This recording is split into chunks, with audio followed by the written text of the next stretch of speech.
Hey, what is up guys, and welcome back to the channel. Now today's video I'm going to be reviewing the brand new Porsche VGT Spyder. Now there's a lot of, I guess I wouldn't say controversy, but there's a lot of hate surrounding this car, and I think that's mainly due to the fact that it's just a reskin of another VGT that we already have in the game. And let's be honest, nobody really seems to care about the VGTs anyway. However, on my quest to review absolutely every car in GT7, I still have to cover it. But is it really that bad? Before we get onto that, I'll show you exactly where to go and get it.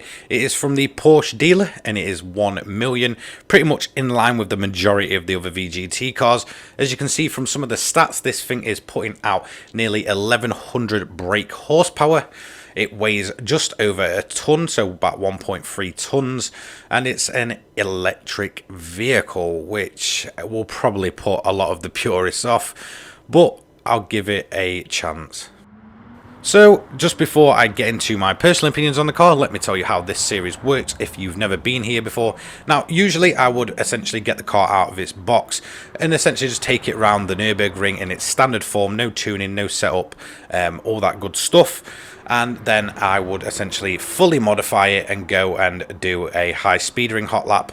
And basically both tracks have their own sort of lap time leaderboards just to see how they compare and really how much modifications change the cars.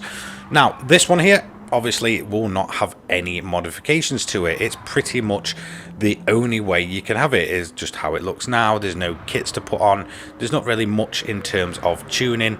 So essentially, I'm not going to be doing the high speedering hot lap just like with the Volkswagen IDR that I reviewed yesterday. So let's get on to my thoughts and opinions of this car, and well, let's just discuss the elephant in the room. Okay, this car was announced about over a week before update 1.23 came out. I believe it was Porsche that did it on their YouTube sort of community channel, whatever you want to call it. And well, a lot of people were very disappointed, and a lot of people assumed that this would probably, or possibly be a fourth car, just like the Christian Dior was when that was kind of announced, in its collaboration and such.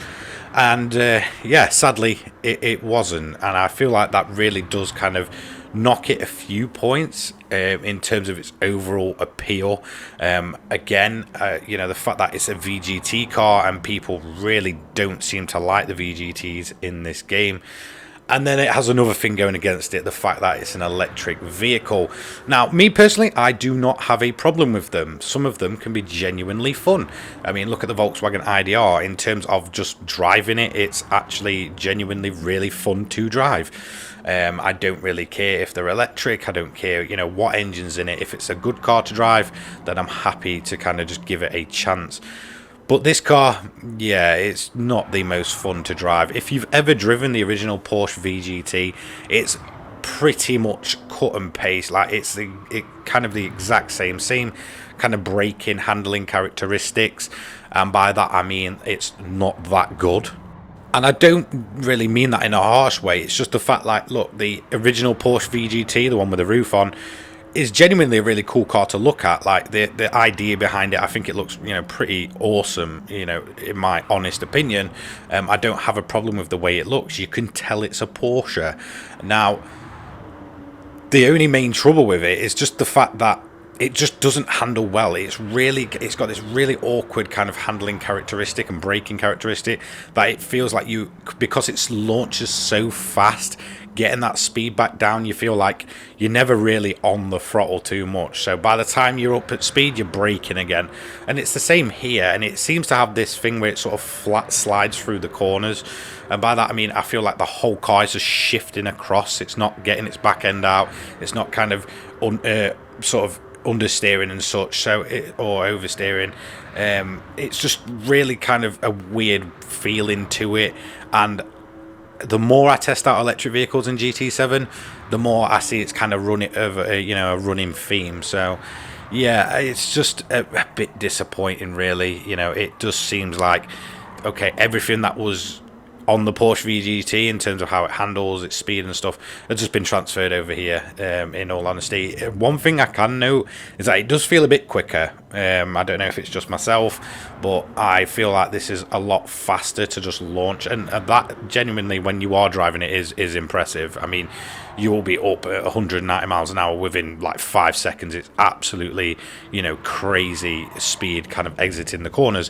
But then again, most electric vehicles are like that. It was the same with the Volkswagen IDR. Very, very quick to accelerate out of corners, but then you kind of run into the problem you're constantly slowing it back down. And the trouble with this car in comparison to something like the IDR, it does not have the downforce. So, you know, it's really, you know, not that quick through the corners. If anything, it just feels pretty, you know, standard. You know, it feels like you're kind of running a, I guess, a Group 4, if anything. If I had to compare it, it doesn't feel that good through the corners. Obviously, there's not much in terms of sort of downforce for this car, obviously, as you can see. So yeah, I mean, that awkward handling, yeah, it's still kind of there. It just feels like a, you know, a bit of a copy paste job, and how they can have this as one of the main 3 cars is definitely a big kind of issue when it comes to sort of reviewing this car, because I was, you know, with the majority of people like, look, really, you know, is this an extra car, or is this genuinely one of the 1.23 cars? And it turns out it was. Another kind of thing to note is I feel like a lot of people are really going to hate this car because there's 2 EVs in 1.23 and just one, you know, normal car, and even then it's nothing special. Well, I say nothing special, don't get me wrong, it's an S14, it's cool, but there's already a bunch of Silvias in the game, so I can see why people are, you know, really kind of irked by, you know, 1.23 you know, overall. But like I said, I mean, the one redeeming feature is the acceleration. It's fast. It is very, very fast, and it's pretty awesome to see.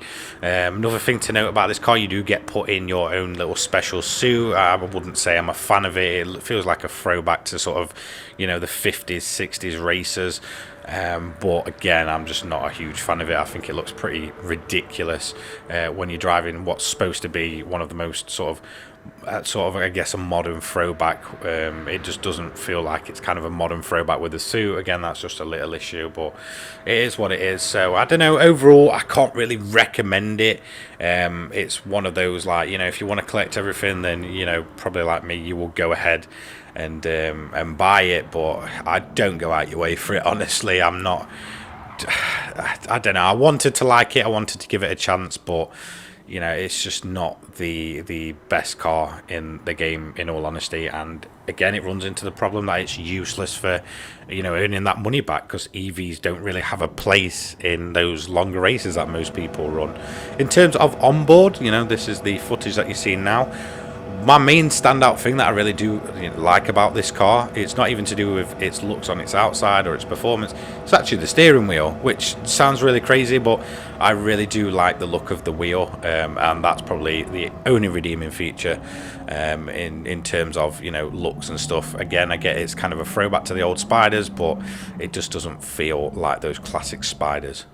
So here are my individual sector times. If you want to do this yourself, feel free to pause and compare. As you can see, overall we did it in a 6 minutes 31.469. Now, for a VGT car, that's not really that impressive, to be honest. So we'll go ahead and we'll find out exactly where it placed on our Nürburgring Nordschleife lap time leaderboard. So overall, it came 18th, being beaten by the likes of 2008 GT500 machines. So, to be honest, for me, that's very, very disappointing. And it was beaten by a long shot as well. So even without the mistakes that you saw in the video, there's no way this thing was going to catch those. So, yeah, to be honest, for me, it's just a complete miss it. Just leave it alone. Don't go and waste your money on this car. So that's it for today's car review, and honestly, I don't like going all negative on cars in the game, but this one, I don't know, it irks me like it irks most, you know, other people that play Gran Turismo. It bothers me, and it's not really a worthy car. Yeah, okay, it's 18 out of 20. It's within the top 20 on my lap time leaderboard, but I can guarantee once I get into those faster Le Mans cars and such, this thing will just disappear into oblivion, never to be seen again. So yeah, very disappointing, and it's a shame this had to be one of the main 3 cars in the update. Even with the the IDR, I was happy to see that. It's an awesome design, but this, yeah, even as a throwback car, it just doesn't feel like a throwback. So that's it for today's video. Don't forget to like, comment and subscribe, turn those notifications on, and I will see you all in the next one. Take care, guys. Peace.